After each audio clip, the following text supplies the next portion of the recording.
আসসালামু আলাইকুম ওয়া রাহমাতুল্লাহি ওয়া বারাকাতুহু। ভার্মি কম্পোস্ট কেঁচো সার উৎপাদন করতে গিয়ে আমরা করেছি মারাত্মক ভুল।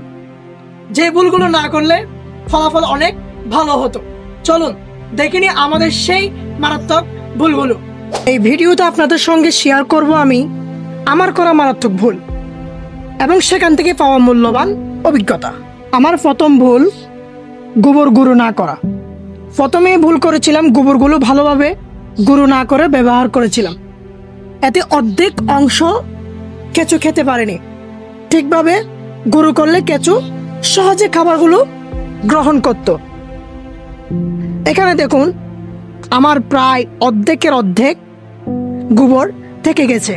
আমার দ্বিতীয় ভুল, উল্টানো হয়নি গোবর, ফলে কেঁচো নিচের 50% অংশে কাজ করেছে, উপরে বাকি 50% খাদ্য অব্যবহৃত থেকে যায়। আমাদের উচিত ছিল 8 থেকে 10 দিন পর পর গোবর নাড়াচাড়া করে উল্টিয়ে দেওয়া, কিন্তু আমরা তা করিনি। আমার তৃতীয় ভুল, পানির ঘাটতি। গোবর শুকিয়ে যেত, আমি ঠিকই 3-4 দিন পর পর পানি দিতাম উপরের অংশে, যা ভিতরে গিয়ে পৌঁছাতো না। আমার উচিত ছিল পানি দেওয়ার সময় উপর থেকে নিচ পর্যন্ত সব দিক দিয়ে নাড়াচাড়া করে সংমিশ্রণ করে ভেজা ভেজা ভাবটা আনা। তারপর আসি আমাদের চতুর্থ ভুল, যা খুবই মারাত্মক একটি ভুল ছিল। আমার 10টি রিং এবং হাউস, কোনোটির উপরে আমি কিছু দিই নাই, বা উপরে একটা ঢাকনা বা একটা বস্তা কোনো কিছু ব্যবহার করা হয়নি। যার ফলে আমার কি হতো, আমার উপরের এই গোবরগুলো শুকনো থেকে যেত, কেঁচোগুলো উপরেও আসতো না। তখন কি হতো, আমার সেই গোবরগুলো থেকে যেত। আমার উচিত ছিল এমন করে উপরে বস্তা জাতীয় কোনো একটা কিছু ব্যবহার করা, যাতে উপরে যাতে আলো না পড়ে। আপনাদের তো আমাদের ভুলগুলো দেখানো হয়েছে। আমরা আমাদের প্রজেক্টের মাধ্যমে টিন, তারপর জাল নেট সব কিছু তো আমরা দিয়েছি, কিন্তু আমরা আমাদের ভুলগুলো অনুসরণ করিনি, কারণ আমরা জানতাম না, আমাদের আগে থেকে পূর্ব কোনো অভিজ্ঞতা ছিল না। তার কারণে আমাদের সেই ভুলগুলো হয়েছে, যার কারণে আমাদের 240 কেজি গোবর থেকে যায়। যখন আমি আমার ভুলগুলো বুঝতে পারি, তখন একটা আমি হিসাব করি এবং আমার ভুলগুলো কোথায়, তখন আমি দেখি প্রতিটি, আপনাদের তো আমি ভুলগুলো বলেছি কিভাবে আমি ভুলগুলো করেছি, এখন আমি এগুলো সংশোধন করার চেষ্টা চালিয়ে যাচ্ছি। তবে আমার মাথায় একটাই চিন্তা আসতেছে, কেন আমি এই ভুলটা করলাম? আমি তো অনেক কিছু শিখেছি, ট্রেনিং করেছি, তবে মূলত কথা হচ্ছে আমি অসুস্থ ছিলাম। মাঝখানে আমি যখন গোবর ভিতরে আনতেছিলাম, মানে আমার ঘরের এখানে বাহির থেকে যখন গোবর সংরক্ষণ করেছি, গরমের মধ্যে কাজ করার কারণে আমি ঘেমে যাই। ঘেমে যাওয়ার কারণে আমার শার্ট ছিল, শার্টটা ভিজে যাওয়ার কারণে আমি সারাদিন ওই ভিজে শার্ট দিয়ে কাজ করেছি। ওই থেকে আমার শরীরের মধ্যে ছত্রাক জন্ম নেয়। ওই ছত্রাকের কারণে আমি অনেকদিন অসুস্থ থাকি এবং গরমের কারণে কাজ করি না। তার কারণে আমার এই প্রজেক্টের সারগুলো তুলতে আমার অনেকদিন লেগে যায়। আমার প্রায় 7 মনের মতো সার তুলতে আমার অনেকদিন লেগে যায়, কারণ আমি অসুস্থ ছিলাম।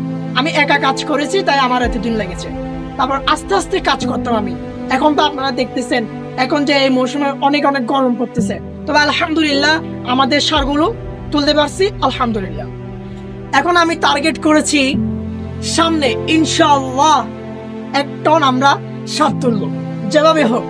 কারণ আমি যখন হিসাব করে দেখলাম, আমরা তো 500 কেজি বা 550 কেজি প্লাস গোবর দিয়েছি, সেখান থেকে আমরা সার পাচ্ছি কত কেজি? 7 মণ বা 256 কেজি। এখন তো আপনারা দেখছেন, কিন্তু 256 কেজি থেকে আরো বেশি ছিল, আমরা সেল করে দিচ্ছি আর কি। তারপর আমাদের 240 কেজি থেকে যায়, মানে অর্ধেকের অর্ধেক গোবর আমরা অবশিষ্ট পাই। তো মূলত কারণ তো আপনাদের বলেছি আমি, কেন এটা থেকে গেছে। বড় বড় থাকা যাওয়ার কারণে এগুলো গুঁড়ো করে দিই নাই, তার কারণে আমাদের গোবরগুলো অবশিষ্ট থেকে যায়। আমরা এখন থেকে চেষ্টা করব যাতে একটু গুঁড়ো করে দেওয়া যায় এবং একটু যাতে ভিজা ভিজা রাখা যায়, যাতে কেঁচোগুলো খেতে পারে। এবং উপর দিয়ে অন্ধকার করে দিব, বস্তা বা কোনো একটা কিছু দিয়ে আমরা উপরে ডেকে দিব, যাতে কেঁচোরা স্বাভাবিকভাবে চলাচল করতে পারে। কেঁচো 2টা জিনিস ভালোবাসে, একটা জিনিস অন্ধকার, দ্বিতীয়টি হচ্ছে কি ভিজা ভিজা ভাবটা। ভিজা ভিজা ভাবটা না থাকলে তারা চলাচল করবে না। এবং আপনার 8 বা 10 দিন পর পর একটু নাড়াচাড়া করে করে করে দিতে হবে, কারণ উল্টা দিতে হবে। আমরা যদি উল্টায় না দিই তাহলে কেঁচুগুলো এক জায়গায় থেকে যাবে। আমি যখন স্বাদ তুলতেছিলাম আমি লক্ষ্য করেছি কেঁচুগুলো রিং বা হাউস বলেন একদম সাইডে চলে যায়, সাইডে গিয়ে সবগুলো একসাথে হয়ে যায়, তখন ওরা চলাফেরা করে না। যখন শুকনো পাচ্ছে, যদি শুকনো থাকে তাহলে তো চলাফেরা করবে না, আপনাদের তো আমি বলেছি।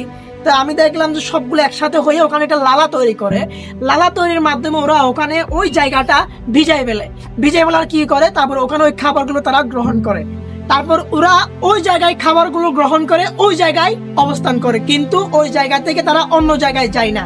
তখন আমি যখন স্বাদ তুলতেছিলাম দেখতেছিলাম নিচে প্রায় 40 বা 50% মতো ওই জায়গায় তারা দখল করে বসে আছে, কিন্তু আর অন্যান্য জায়গাগুলো কি হয়ে গেছে, গোবর থেকে গেছে আগের মতন। তাই আমরা এখন চেষ্টা করব 10 দিন বা 8 দিন পর পর গোবরগুলো উল্টাই দিব, উল্টাই দেওয়ার পর যখন পানি দিব, পানি শুধু উপরে দিব না, একেবারে নিচ থেকে উল্টিয়ে উল্টিয়ে সব মিশ্রণ করে ফেলবো, ভিজা ভিজা ভাবটা রাখবো, যাতে কেঁচু স্বাভাবিকভাবে চলাফেরা করতে পারে এবং অন্ধকার রাখবো।